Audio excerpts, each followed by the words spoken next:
तो कई कई भारत की भूमि के ऐसे शेर हुए जिन्होंने अपना शीश कटा दिया पर धर्म नहीं बदला।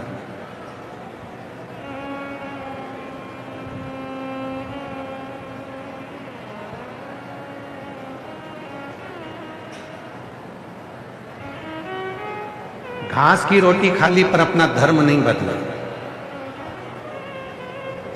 जंगलों में पड़े रहे पर अपना धर्म नहीं बदला। जगत के ठोकर खाते रहे पर अपना धर्म नहीं बदला। मरते मर गए पर अपना धर्म नहीं बदला।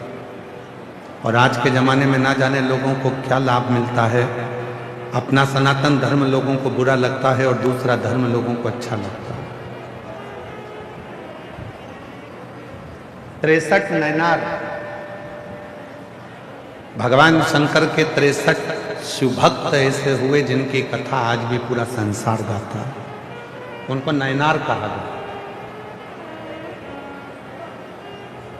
गिनती में वो 63 नैनार रहे। 63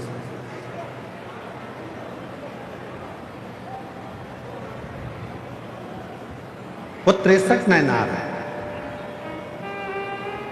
और उन 63 नैनारों में एक अपर ऐसा नैनार है, ऐसा शिव जी का भक्त है जो अपना धर्म छोड़े और दूसरे धर्म में चले गए। पर दूसरे धर्म में जाने के बाद जब शरीर में रोग आ गया, शरीर में कष्ट आ गया, तो उस धर्म के लोगों ने उसको छोड़ दिया। शरीर अच्छा था तब तक रखा, शरीर श्रेष्ठ था तो रखा, फिर छोड़ दो।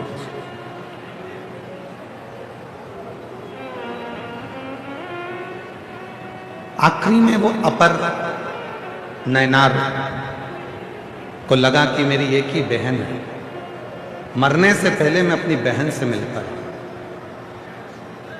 और वो नैनार अपनी बहन से मिलने के लिए गया। और बहन ने देखा कि ये बहुत बीमार है, रोग हो गया है, इसको दूसरे धर्म के लोगों ने लाकर यहाँ छोड़ दिया है, ये किसी काम का नहीं बचा। तब इसको यहाँ लाकर छोड़ा। तो बहन ने कहा तुझे मरना ही तो है, तेरे प्राण छूटना ही तो है, एक काम कर, शिव जी के मंदिर में चल और एक लोटा जल चल। वो अपर नैनार ने कहा कि मैं शंकर जी के मंदिर जाऊंगा तो लोग क्या kहेंगे कि ये पहले तो उस धर्म में चले गया और अब वापिस पलट कर आया और शिव जी के मंदिर जाना चालू कर दिया। बहन ने कहा दुनिया कहेगी कहने दे, दुनिया ताना देगी देने दे, दुनिया अपशब्द कहेगी कहने दे, तू तो चल शिव के मंदिर में एक लोटा जल चढ़ाने चल। और शिव के मंदिर में वो अपर अपनी बहन के साथ में जल चढ़ाने के लिए जैसे ही गया, उसने जल शिव जी पे चढ़ाना प्रारंभ करा और उस जल का प्रोक्षण अपने ऊपर करा, उस जल का आचमन उसने करना प्रारंभ करा। उसका पूरा शरीर ठीक हो गया। शरीर ठीक हुआ तो अब वो दूसरे धर्म के लोग, जिस धर्म में वो पहले चले गया था, उस धर्म के लोग उसको लेने के लिए आए। ठीक हो गया, चल हमारे साथ। नहीं गए, अब नहीं जाऊंगा।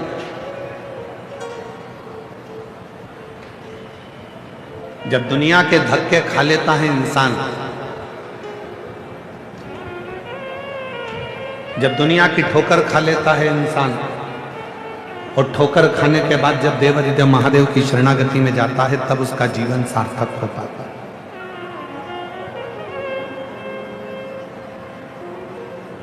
और आप लोगों से निवेदन है,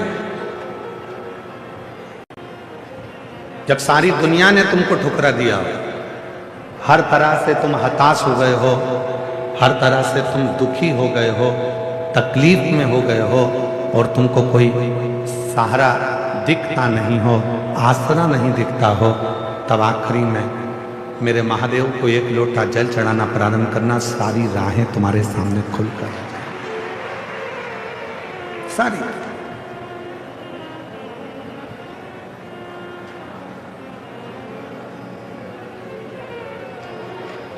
और शंभु शरणे पड़ी मांगू घड़ी रे घड़ी दुख काटो दया करी दर्शन आपो। ओ शंभु शरणे मांगू घड़ी रे घड़ी दुख काटो दया में दर्शन आपो। शंभु शरण पड़ी मांगू घड़ी रे घड़ी दुख काटो दया करी दर्शन आपो। ये 63 जो शिव के भक्त हुए हैं, ये 63 जो भगवान शंकर के नयनार हुए हैं, ये 63 जो शिव के उपासक हुए हैं, इनकी कथा केवल कथा नहीं है, इनकी कथा हमारे जीवन में एक उद्देश्य, हमारे जीवन का एक लक्ष्य, हमारे जीवन की एक मंजिल निश्चित कर देती है, एक मंजिल निश्चित कर देती है।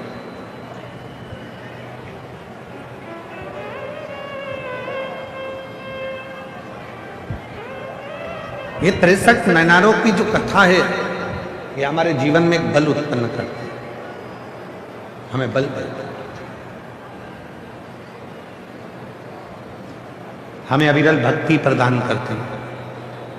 क्यों? ये मीराबाई की कथा, कन्माबाई की कथा, नामदेव जी की कथा, तुकाराम जी की कथा, रामकृष्ण परमहंस जी की कथा, श्री रामानंद स्वामी जी की कथा, निम्बाकाचार्य जी की कथा, श्रीमद् वल्लभाचार्य जी की कथा, ये जितने भी भारत की भूमि के जो संत हुए हैं, इनकी संतों की कथा हम क्यों सुनते, क्यों श्रवण करते?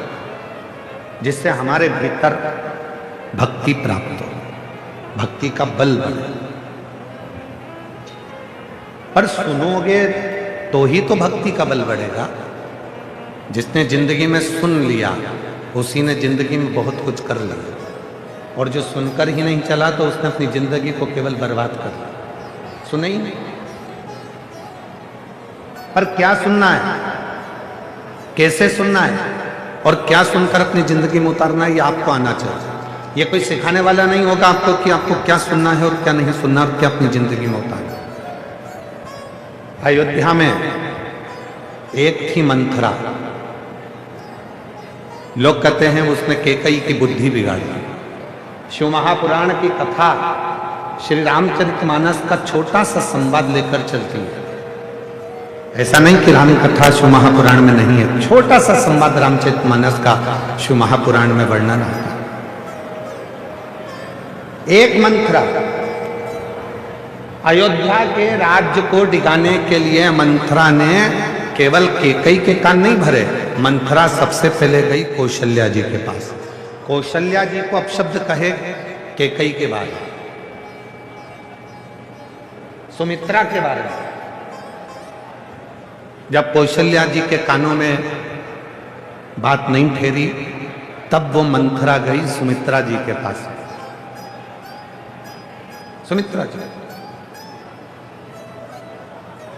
सुमित्रा जी ने भी उसकी बात नहीं मानी।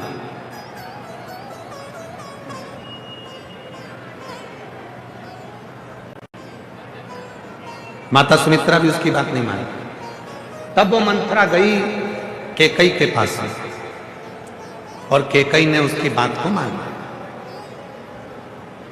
अब देखिए जरा, मंथरा पहले कौशल्या जी के पास गई, कौशल्या जी ने बात को नहीं मानी।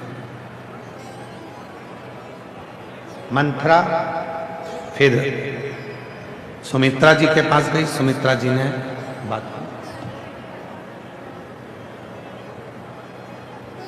फिर मंथरा गई कैकेयी के पास और कैकेयी ने बात को मान ली। और इसके बाद भी मंथरा गई। ऐसा नहीं कि मंथरा कैकेयी के बाद कहीं नहीं गई, मंथरा गई जब भरत जी अपने नाना के घर से आए तो मंथरा उनके पास भी गई, और जो भरत जी के पास जाकर मंथरा ने बोलना चालू करा तो भरत जी को गुस्सा आया और मंथरा को उठाकर पटक दिया।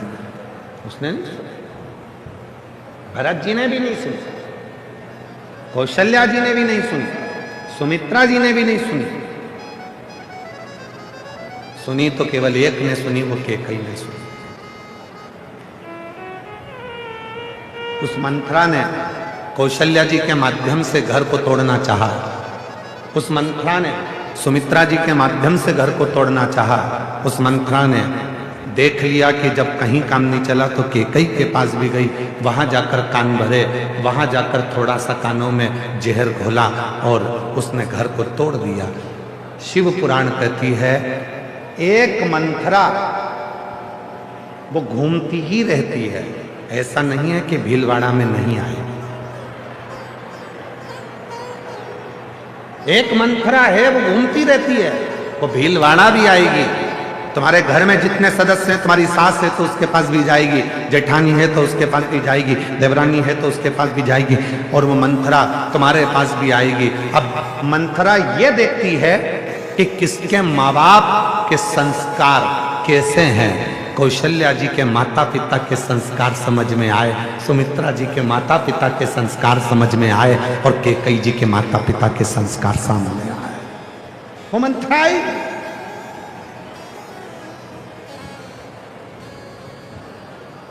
मंथरा जानती थी कि कैकेयी के माता साधारण नहीं थी। आप सभी ने रामचरितमानस में स्मरण करा होगा, कैकेयी के पिताजी को, कैकेयी नरेश को एक वर था। कैकेयी नरेश को एक वर था, कोई पक्षी अगर आपस में बात करेंगे तो वो सुन लेते थे कि बात क्या कर रहा है। कोई पशु आपस में बात करते थे तो वो सुन लेते थे कि बात क्या कर रहा है। कोई जीव जंतु आपस में बात करते थे तो कैकेयी नरेश को मालूम पड़ जाता था कि बात क्या कर रहे हैं। ये वर कैकेयी नरेश को था, और कैकेयी नरेश को वर के साथ में एक और वचन था, कैकेयी नरेश तुम पक्षियों की बात सुन लोगे, तुम पशुओं की बात सुन लोगे, तुम जीव जंतु की बात सुन लोगे, पर तुमने अगर किसी को बता दिया कि ये पक्षी आपस में क्या बात कर रहे हैं, उसी दिन तुम्हारे प्राण छूट जाए, उस दिन तुम मर जाओगे, तुम्हारे प्राण चले जाएंगे। कैकेयी नरेश ने वचन दे दिया कि मैं इस बात को किसी को नहीं बताऊंगा। कैकेयी नरेश आराम से रहने लगे। समय बीत गया। एक दिन अपनी पत्नी के साथ में कैकेयी नरेश माता कैकेयी की माता के साथ में कैकेयी नरेश अपनी पत्नी के साथ में भ्रमण को चले, और दो पक्षी आपस में बात कर रहे थे, और कैकेयी नरेश उनको सुनकर हंस दिया। तो कैकेयी की माता ने उनसे कहा आप क्यों हंसे? पति ने कहा ये दोनों पक्षियों की बात सुनकर हंसा। तुम बात जानते हो? हाँ। मुझे बताओ कि आखिर हंसे क्यों? कैकेयी नरेश ने कहा मैं बता नहीं सकता, अगर मैंने तुझे बता दिया तो मैं अभी के अभी मर जाऊंगा। पत्नी कहती है भले अब भी मर जाओ, पर तुम मुझे बताओ कि तुम हंसे क्यों, क्या बात करी पक्षियों ने? तो कैकेयी नरेश ने बहुत समझाया अपनी पत्नी को कि मैं बताऊंगा और मर जाऊंगा, पर कैकेयी नरेश की पत्नी ने जिद पकड़ ली कि भले मर जाओ पर तुम मुझे बताओ। तब कैकेयी नरेश ने दोनों पक्षियों की बात जैसे ही अपनी पत्नी को बताया, बताते से कैकेयी नरेश के प्राण छूट गए, मर गया। मंथरा जानती थी माता पिता के संस्कार एक ऐसे संस्कार होते हैं जो जीवन में हमेशा अपने भीतर रहते हैं। इसलिए मंथरा आएगी, तुम्हारे को भड़काने का प्रयास करेगी। बहू तुम्हारी गलत है, सास तुम्हारी गलत है, बेटा ऐसा है, बड़े बेटे ने ऐसा कर दिया, छोटे बेटे ने ऐसा कर दिया, उसने वैसा कर दिया, उसने वैसा कर दिया। ये मंथरा धीरे धीरे धीरे धीरे स्लो पॉइजन तुम्हारे कानों में देना प्रारंभ करेगी। और याद रखना, ये तुमने जो अगर मंथरा की बात को सुन लिया तो तुम्हारा घर टूट गया, फिर वो घर संभल नहीं पाया, फिर टूट कर ही रह गया, टूट ही। अब कई लोग कहते हैं गुरुजी मान लो कोई ने अगर हमारे कानों में आकर कुछ कह दिया और हमने सुन लिया और सुनकर हमारा घर टूट गया, तो उस घर को वापिस जोड़ना है तो क्या करना पड़ेगा? तो कितनी सुंदर बात कही है, लोहे को काटने के लिए लोहे का प्रयोग करना पड़ता, रोग को मिटाने के लिए दवाइयों का प्रयोग करना पड़ता। उसी तरह अगर तुम्हारा घर दूसरों के सुनने से बिगड़ा है तो तुम्हारा घर शिव महापुराण की कथा सुनने से सुधरना प्रारंभ हो रहा है। सुनने से बिगड़ा, यदि घर सुनने से बिगड़ा है तो सुनने से ही सुधरेगा। दूसरे का कहना सुना, घर बिगड़ा। अब शिव पुराण सुनो, घर सुधरेगा, घर सुधरेगा। और ये बात केवल सहजता वाली विषय नहीं है कि रामचरितमानस शिव महापुराण में जब भगवान शंकर का विवाह माता पार्वती जी के साथ हो रहा था, हिमालय राज ने पूरा साज सजाया था, बहुत सारे कलश लगाए थे, तोरण द्वार लगाए थे, मंडप लगाए थे, पूरा साज सजा हुआ था, पूरा संपूर्ण साज। शिव जी का विवाह पार्वती के साथ।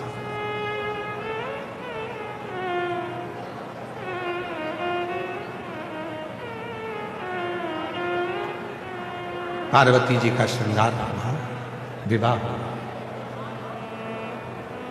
दूल्हा बनकर भगवान शिव भी गए। पार्वती जी के साथ उनका विवाह होने लगा।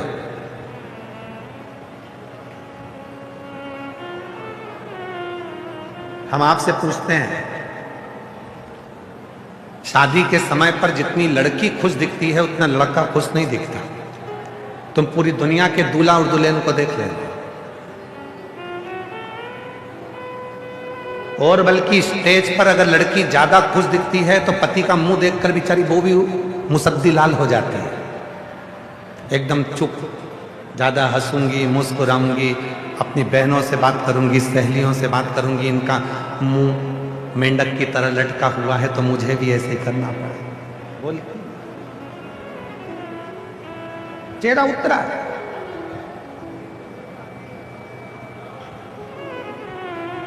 क्यों गुरुजी? पार्वती जी के भी चेहरे पर बहुत मुस्कुराहट थी, शादी के समय पर हंस रही, मुस्कुरा रही, और पार्वती मैया खूब मुस्कुरा रही, खूब हंस रही, प्रसन्न है। होना चाहिए। जिंदगी के ये जितने 16 संस्कार हैं, जीवन के जितने 16 संस्कार हैं, इन 16 संस्कार में आपके चेहरे पर प्रसन्नता होना चाहिए, मुस्कुराहट होना चाहिए। और यहां तक शिव पुराण कहती है कि आखिरी का जो संस्कार है ना, अंतिम संस्कार, शिव पुराण कहती है उसमें भी आपके चेहरे पर मृत्यु की सैया पर भी अगर आपके प्राण छूट रहे हैं तो मृत्यु की सैया पर भी आपके प्रसन्नता होना चाहिए कि अब अभी तक संसार से मिला था, अब जा रहा हूं उस परमात्मा से मिलने के लिए। ये मेरे चेहरे की प्रसन्नता है, प्रसन्न।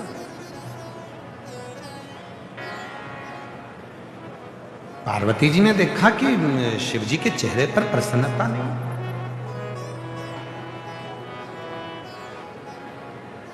क्या बात है?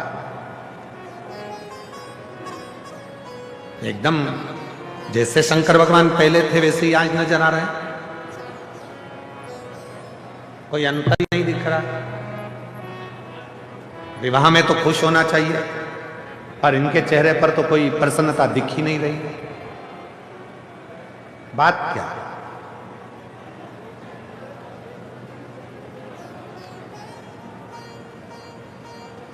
पार्वती जी ने धीरे से घूंघट की ओट में शिव जी से पूछा, क्या बात है प्रभु, आपकी हमसे शादी हो रही है, हमारी आपसे शादी हो रही है।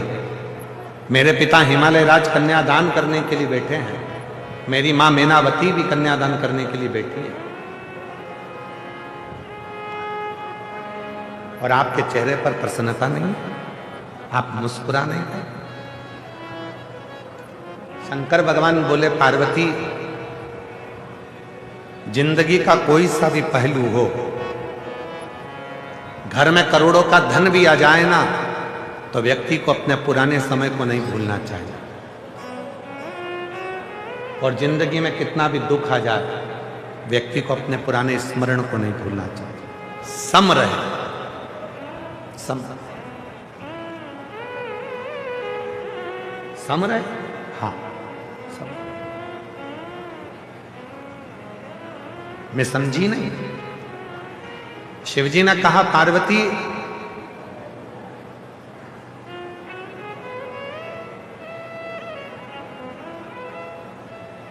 जब तक लड़के का विवाह नहीं होता तब तक वो 2 पांव वाला रहता है।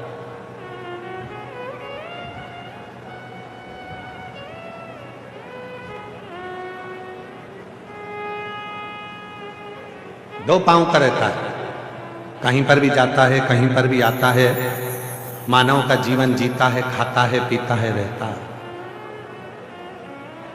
शादी हो गई, उसके साथ में 2 पांव और जुड़ गए। अभी तक वो मानव था, अब 4 पांव वाला हो गया, मतलब वो पशु हो गया। कितने पांव का हो गया? जम के बोलो। जिसके साथ वो फेरे ले रहा है 2 पांव उसके हैं, 2 पांव पीछे पीछे जो चल रही है उसके हैं। अब वो 4 पांव का हो गया, पशु हो गया। पशु का मतलब है अब उसके ऊपर भार आ गया, बोझा आ गया। गधे जैसा अब उसको बोझ ढोना ही ढोना है, पूरे परिवार को लेकर चलना है, सबको लेकर चलना है। अब उसके ऊपर भार आ गया।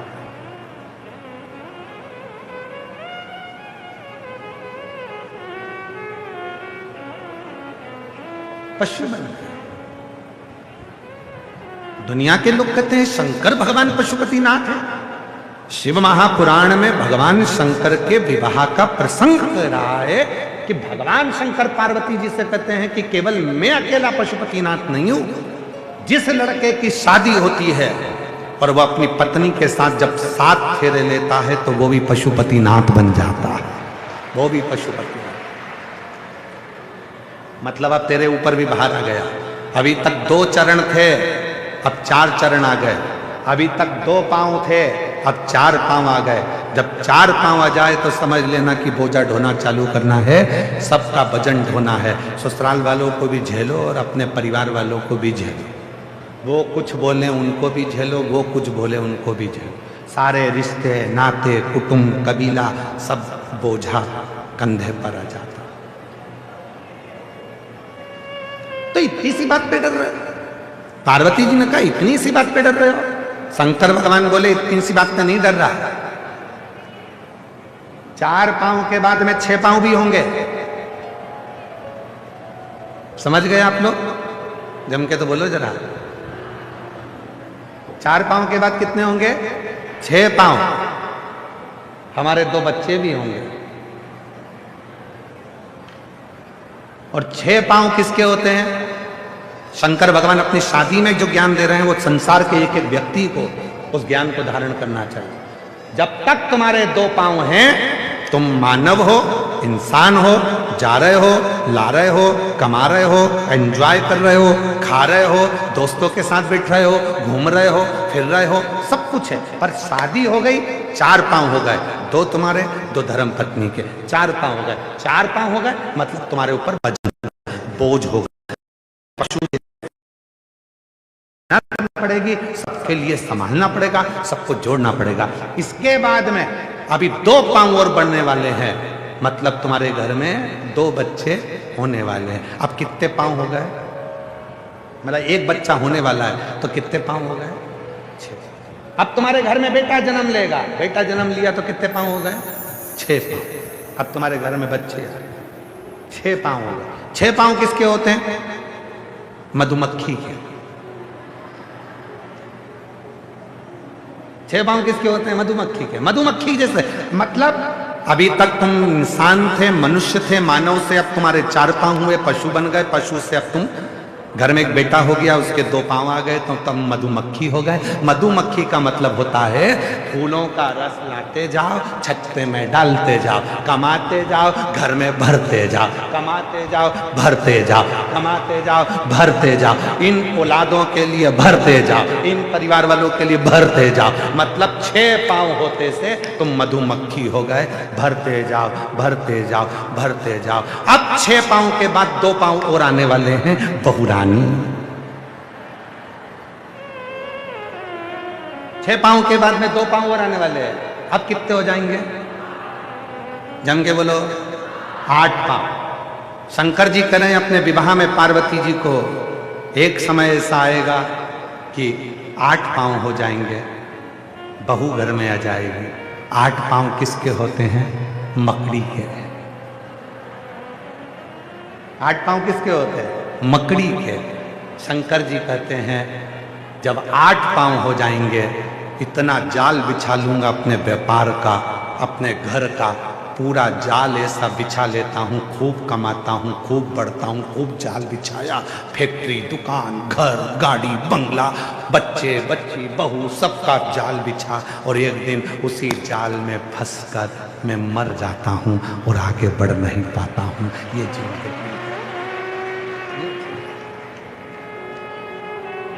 अब बता पार्वती, शादी में मुस्कुराऊं कि एक जैसा रहे? अब बोलो बोलो, मुस्कुराऊं? वजन बड़ा, वजन परिवार बड़ा तो कमा कमा कर लाना पड़ेगा, देना पड़ेगा। इसलिए शिव जी की कथा कहती है शंकर भगवान सम है, इसलिए उनका नाम है समेश्वर महादेव। शिव सम, समेश्वर, एक जैसे रहते हैं। कोई मन में विचार नहीं, कोई मन में सोच नहीं, कोई मन में विचार नहीं इस तरह का कि मुझे क्या मिले। फिर वो किसी ने एक बहुत सुंदर बात कही कि 4 दिन की चांदनी फिर अंधेरी, फिर वही। दूल्हों को देखो, शादी में जो दूल्हा सबसे ज्यादा नाचता है, बाद में पानी की बाल्टी और दूध की थैली वही खरीदने जाता है।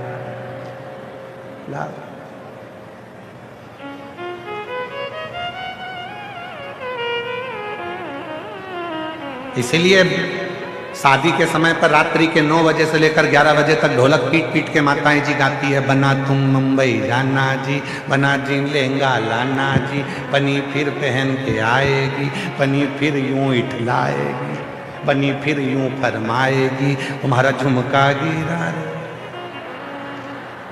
फिर वो पर क्यों कठिन?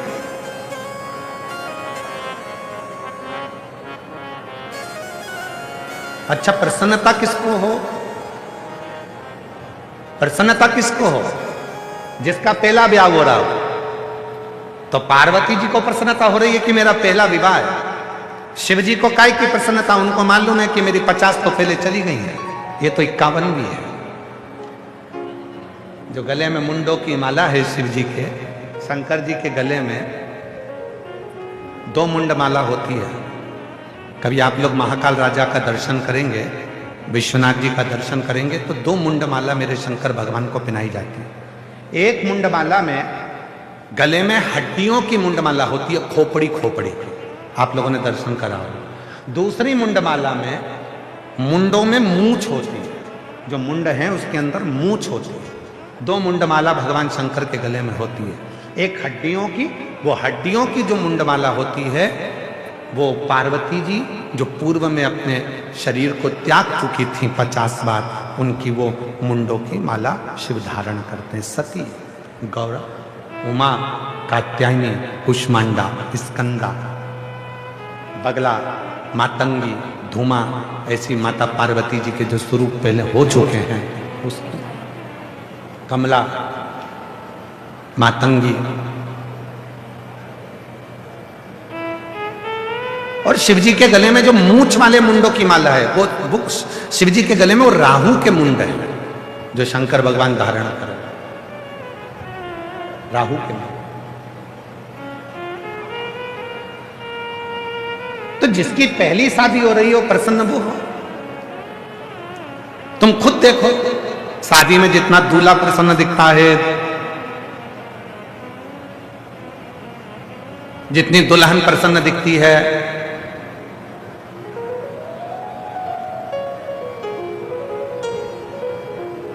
उतना कोई प्रसन्न नहीं दिखता, क्योंकि सबको मालूम है विवाह होने के बाद में जो परिस्थिति का बोझ हमारे सिर पर आएगा, जो बोझ हमारे सिर पर आएगा उसको हमको झेलना पड़ेगा। और प्रसन्नता किस चीज के लिए? समता के भाव। उसमें कोई भेद नहीं है। समता का। और जिसने अपनी जिंदगी को समता में जीना प्रारंभ कर लिया, दुख आया कोई बात नहीं, इतने समय सुख तो होगा, कोई बात नहीं, अच्छा आएगा, समय बदलेगा, आएगा। कितना सुंदर कहा, अग्नि पुराण में वर्णन आता है, स्वयं अग्नि पुराण में वर्णन करते हैं, सूर्य नारायण भगवान अपनी धर्म पत्नी संध्या से कहते हैं, संध्या सुन, पृथ्वी पर जितने भी तीर्थ हैं ये भक्ति भी देंगे और शक्ति भी देंगे। संध्या, पृथ्वी पर जितने तीर्थ हैं, आप वृंदावन जाइए, आप अयोध्या जाइए, आप जहां द्वारका जाइए, जगन्नाथ जाइए, आप केदार आप जहां जाना चाहो, बद्रीश जाइए, आप जहां मर्जी पड़े वहां जाओ और तीर्थों का दर्शन करो। दुनिया के जितने तीर्थ हैं, भगवान सूर्य नारायण माता संध्या से कहते हैं, ये भक्ति भी देते हैं और शक्ति भी देते हैं। इसलिए हमारे सनातन धर्म में कहा जाता है कि तीर्थ यात्रा जरूर करा करो, तीर्थ में जरूर जाया करो, वहां भक्ति भी मिलेगी और शक्ति भी मिलेगी। भक्ति और शक्ति ये दोनों मिलती। पर सूर्य नारायण भगवान ने माता संध्या से कहा, संध्या, दुनिया के जितने तीर्थ हैं ये भक्ति देते हैं, शक्ति देते हैं, पर दुनिया में शंकर भगवान के जितने ज्योतिर्लिंग हैं वो 12 ज्योतिर्लिंग दुनिया की तकदीर बदल देते हैं। ये 12 ज्योतिर्लिंग दुनिया की तकदीर बदलने वाले हैं। याद रखना, तीर्थ भक्ति देगा, शक्ति देगा, पर तुम्हारी तकदीर को बदलने की सामर्थ्यता यदि कहीं मिलेगी तो वो 12 ज्योतिर्लिंग में भगवान शंकर का जब तुम दर्शन करोगे। तो कितने ज्योतिर्लिंग हैं? जम के बोलो जरा, जम के। 12। महीने कितने हैं? 12। क्यों 12 ज्योतिर्लिंग 12 महीने के लिए बनाए गए? भगवान शंकर का ये चरित्र स्वयं सूर्य नारायण भगवान अग्नि पुराण के अंतर्गत वर्णन करते हैं। सूर्य नारायण भगवान का उपदेश देते हुए संध्या से कहते हैं, संध्या, ये 12 महीने के 12 ज्योतिर्लिंग बनाए गए हैं। तुम्हारा जो महीना बेकार चल रहा हो, जिस महीने में तुम टूट कर गिर चुके हो, उस महीने में एक ज्योतिर्लिंग में जाकर एक रात्रि का विश्राम कर कर, दर्शन कर कर, शिखर दर्शन कर कर अपने नक्षत्र को, अपने ग्रह को, अपने विचारों को बदल दो। ये 12 ज्योतिर्लिंग क्या करते हैं? भक्ति अपनी जगह, शक्ति अपनी जगह। ये 12 ज्योतिर्लिंग मनुष्य के समय को, मनुष्य की तकदीर को बदल कर रख देते हैं। अगर दुख है तो सुख का अनुभव वो करना प्रारंभ कर देता है, सुख का। और शिव महापुराण में एक बात कही, ये तो हो गई अग्नि पुराण की बात। शिव महापुराण के कुमार खंड में, शिव महापुराण के कुमार खंड में वर्णन करते हुए श्री वेद व्यास जी वर्णन करते हैं कि यदि संसार का मनुष्य 12 ज्योतिर्लिंग में दर्शन करने नहीं जा सकता तो अपने घर के नजदीक में जो शिवलिंग विराजमान है, उस शिवलिंग पर जब वो जल चढ़ाना प्रारंभ करता है तो 12 ज्योतिर्लिंग के देव भी उसको स्वीकार कर कर उसका समय पलटना प्रारंभ कर देते हैं, उसका समय। और इसके प्रमाण शिव महापुराण वर्णन करते हैं। एक पत्र है, अच्छा है, देखिए।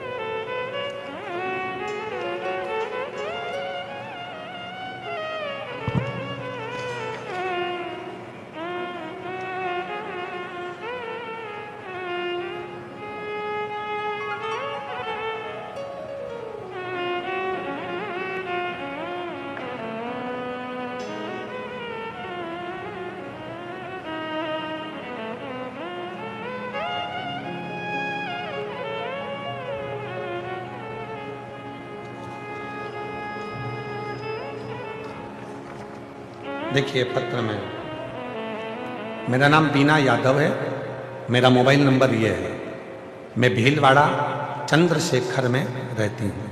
कहीं बैठी हो बीना जी यादव, अगर कहीं बैठी हो तो हाथ हिला सकती हैं, और कहीं बैठी हो तो आ सकती हैं।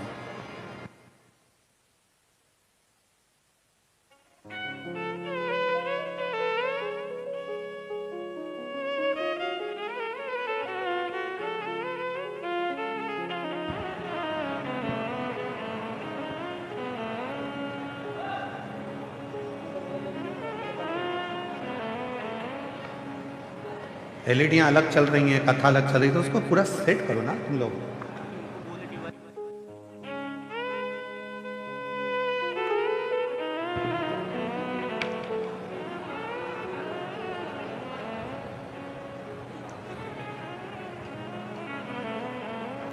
मेरा नाम बीना यादव है, मेरा मोबाइल नंबर ये है। कहीं बीना यादव जी बैठी हो तो हाथ हिला सकती हैं,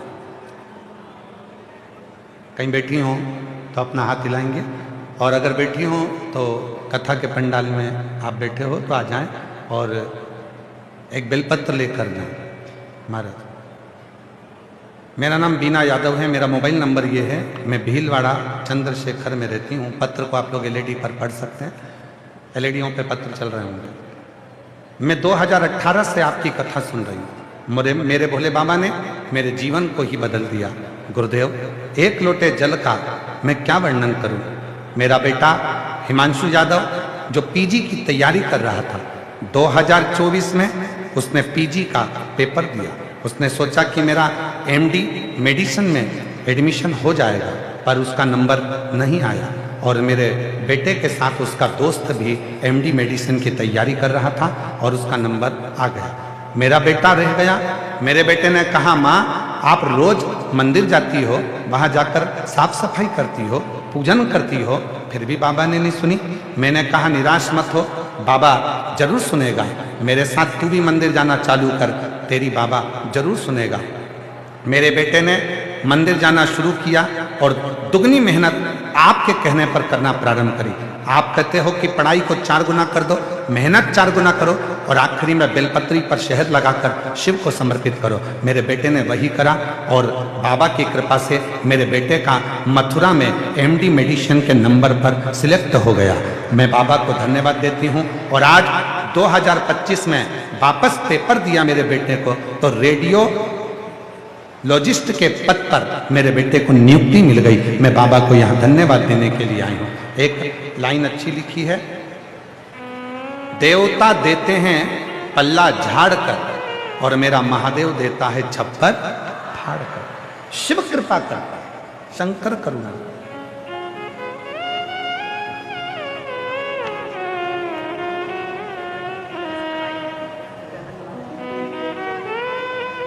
हमारा जो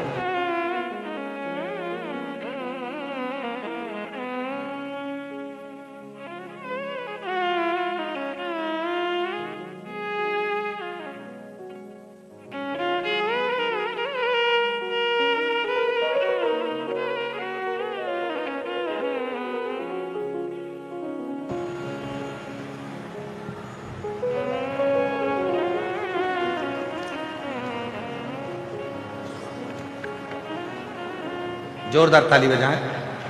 बाबा की कृपा, शिव तत्व। एक लाइन और बड़ी सुंदर है, तेरे दरबार की बाबा निराली शान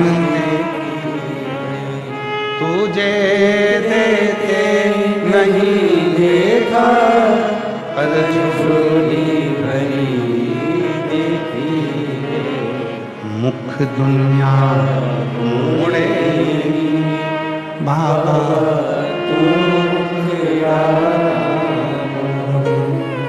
मुख दुनिया मोड़े बाबा तू, मेरी लगी हरी बाबा तू बेना तोड़ी, मेरी लगी हरी बाबा तू। शिव के प्रति तुम्हारा विश्वास है, आए हो, भरोसा प्रबल रहना चाहिए, विश्वास दृढ़ रहना चाहिए। जब विश्वास दृढ़ होगा, भरोसा प्रबल रहेगा, तो जीवन अपने आप सार्थक होगा।